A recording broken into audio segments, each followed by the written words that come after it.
Hello guys, welcome to new blog. तो कैसे हो आप सब? मैं उम्मीद करता हूँ कि आप सब अच्छे होंगे। और देख सकते हैं अभी हम प्रयागराज पहुँच चुके हैं और संगम घाट जाने का रास्ता अभी यहाँ से 4 किलोमीटर दूरी तय करना है और लमसम 3-4 किलोमीटर हम लोग चल के वहाँ से आ गए हैं और फिर यहाँ से 4 किलोमीटर चलना है। और देख सकते हैं आप लोग बहुत ज़्यादा भीड़ है, पीछे भी देख सकते हैं कितना ज़्यादा भीड़ है और आगे भी देख सकते हैं चारों तरफ कितना भीड़ है।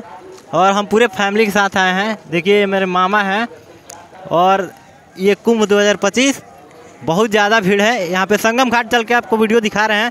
तब तक के लिए मेरे चैनल पे अगर नए हैं आप तो प्लीज़ मेरे चैनल को सब्सक्राइब कर लीजिएगा, तिवारी के ब्लॉग को, और ज़्यादा से ज़्यादा वीडियो को शेयर करिएगा और लाइक और कमेंट करना ना भूलिएगा। चलिए संगम घाट ले चलते हैं। यहाँ से देख सकते हैं बिंदु माधव मार्ग सेक्टर नंबर 6। तो हम लोग संगम घाट पे चल रहे हैं। संगम घाट पे चल के आपको वहाँ का भी व्यू दिखा रहे हैं। तो आप लोग तिवारी के ब्लॉग को सब्सक्राइब करिए और चलिए संगम घाट पे चलते हैं हम। तो प्लीज़ आप लोग देखिए और वीडियो बताइएगा कैसा लगा और मेरे चैनल को ज़्यादा से ज़्यादा आप लोग सब्सक्राइब करिए। देखिए बहुत ज़्यादा भीड़ है यहाँ पे, क्योंकि कल जो है कि माघी पूर्णिमा है और यहाँ पे देखिए रुद्राक्ष का पूरा और त्रिशूल पूरा रुद्राक्ष लगा हुआ है, जो कि आप सबको चलिए दिखाते हैं हम पास से। देख सकते हैं आप लोग, उधर से आकर के भी वीडियो आप सबको दिखाऊंगा। लेकिन देखिए ये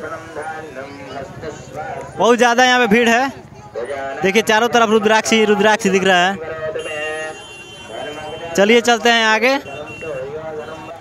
तो आप सबको यहाँ पे एकदम मतलब पूरा वीडियो दिखाऊंगा हम।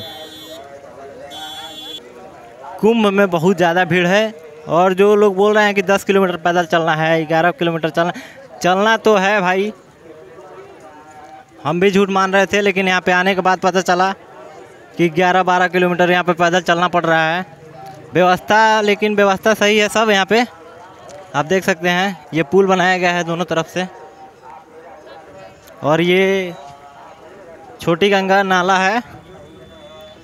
हम लोग चल रहे हैं संगम घाट, जहाँ त्रिवेणी गंगा जमुना सरस्वती तीनों का संगम होता है। वहीं पे चल के आप सबको वीडियो दिखाऊंगा और चलिए देखते हैं वहाँ पे कितना भीड़ रहता है। तो प्लीज़ आप लोग सब्सक्राइब करिए और तिवारी के ब्लॉग को ज़्यादा से ज़्यादा आप लोग सपोर्ट करिए। आप लोगों से उम्मीद है कि आप लोग इस वीडियो को बहुत ज़्यादा प्यार देंगे और कमेंट करेंगे। चलिए थैंक यू, फिर अगली वीडियो मिलते हैं, तब तक के लिए धन्यवाद।